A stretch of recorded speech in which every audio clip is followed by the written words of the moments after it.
உன்னோடு கட்டில் சம்மதம் வாங்கும் வரையிலும் காமன் பண்டிகை கொண்டாட மாட்டேன்.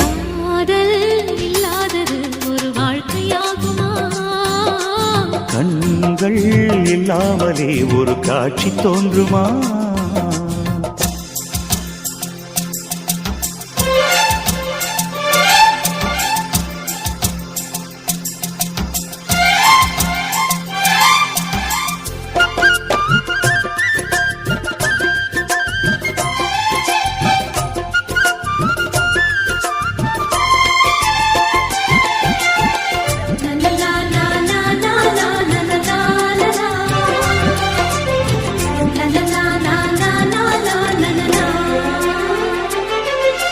கதிர்கள் முற்றி போ